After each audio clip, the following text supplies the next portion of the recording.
Hi, welcome to another video for the Philosophy and Ethics course, that is PE 4843.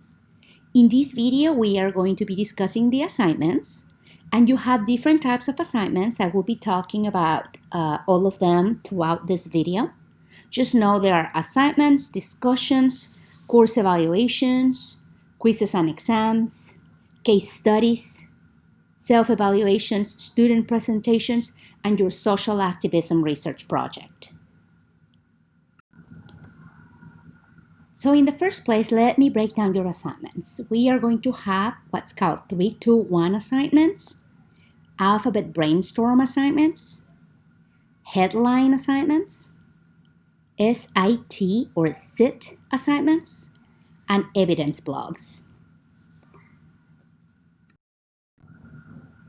In the 3-2-1 assignments, I'm going to want you to list 3 things you learned, 2 questions you still have, and 1 aspect of the article that you either enjoyed, disliked, or that grabbed your attention. And then the most important part of the assignment is that I want you to reflect on why those things grabbed your attention, or you didn't like them, or they triggered something in you, or why you enjoyed them.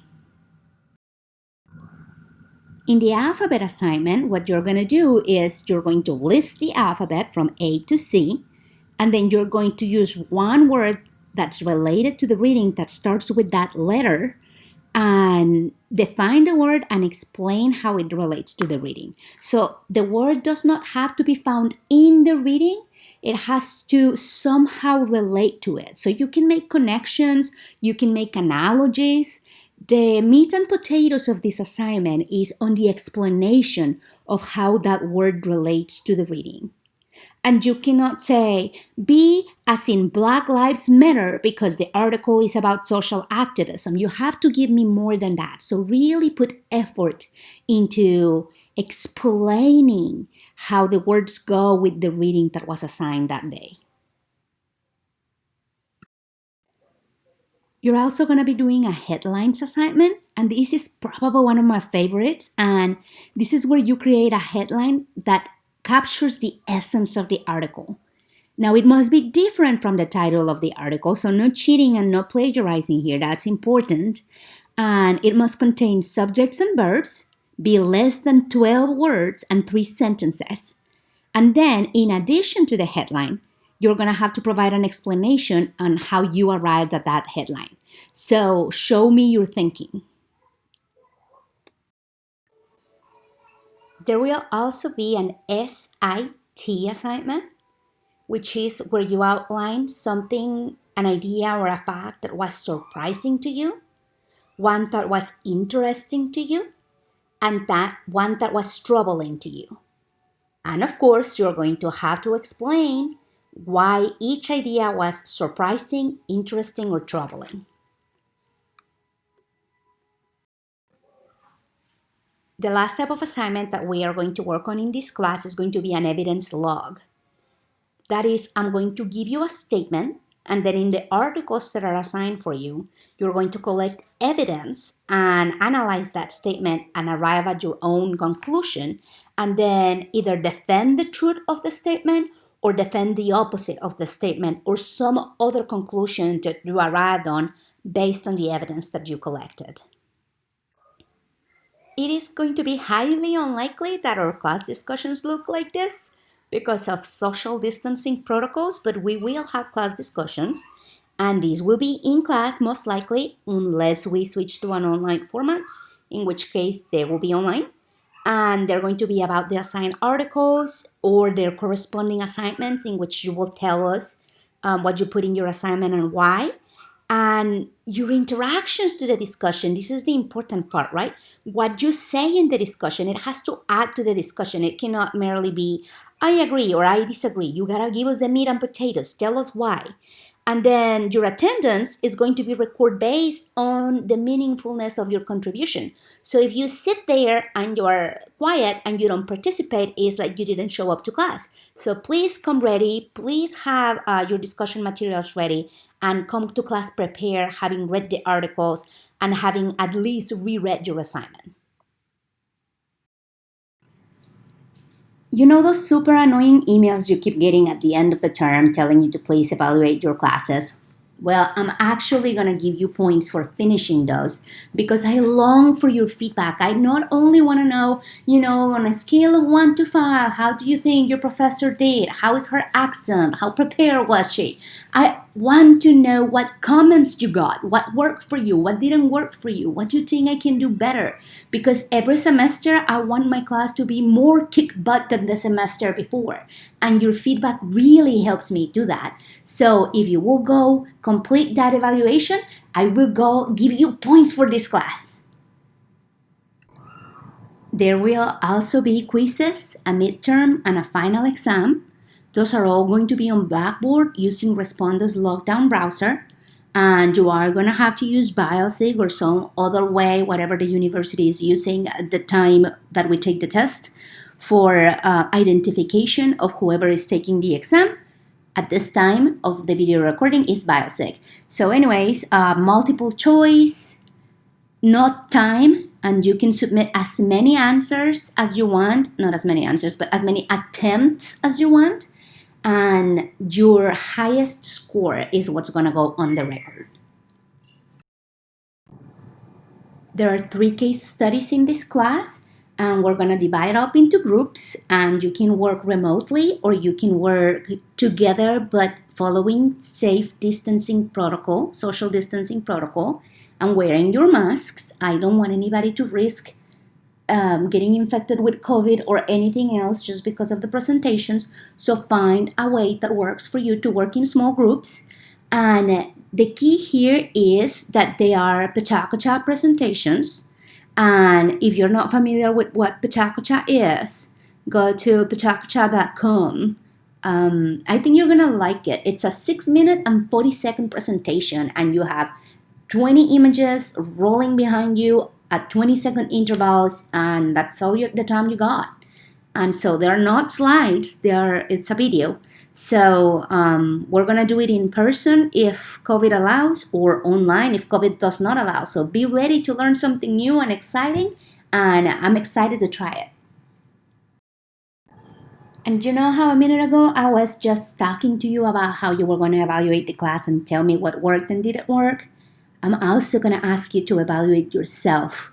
Evaluate the amount of effort you put into every assignment, the amount of effort you put into your student presentations, into your case studies, into your discussions, into studying for your exams.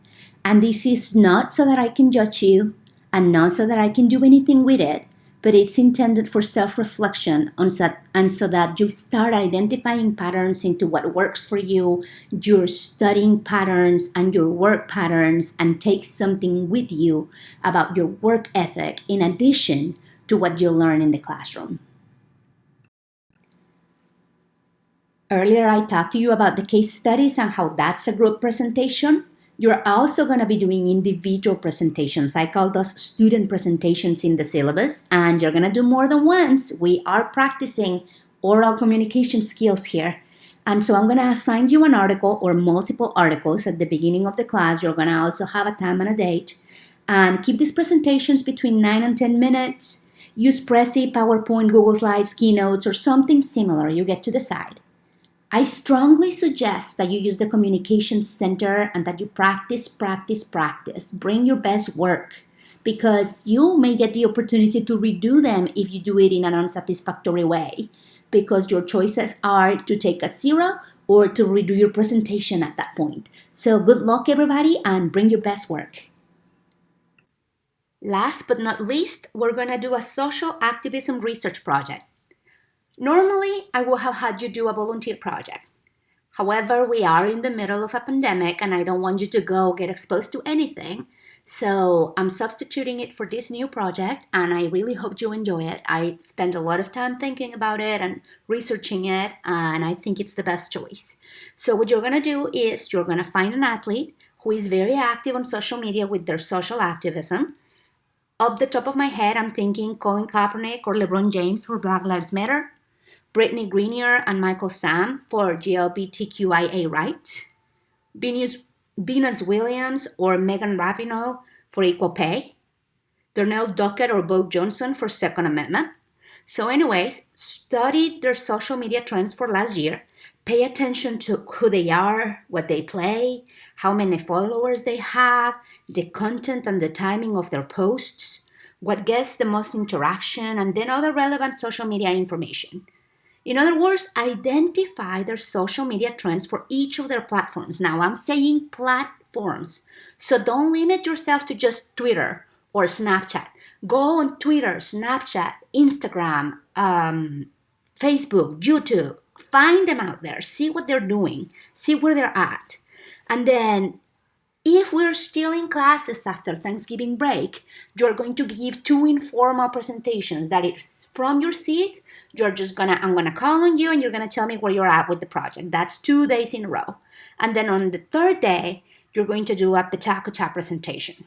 That is 6 minutes and 40 seconds, 20 slides, 20 seconds each.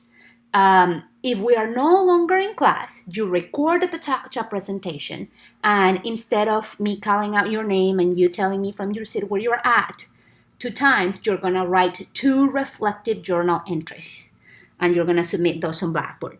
Now for this assignment, you are required to use the Communication Center at least once. You may use them more than once if you want to. And then you're going to submit a PDF of the Communication Center form on Blackboard. And that is all for the description of the assignments. And I know what you're thinking, but how do I get an A? Well, I cannot do that on a video. You're going to have to go to the syllabus and look it up. It's under the grading scale section of the syllabus.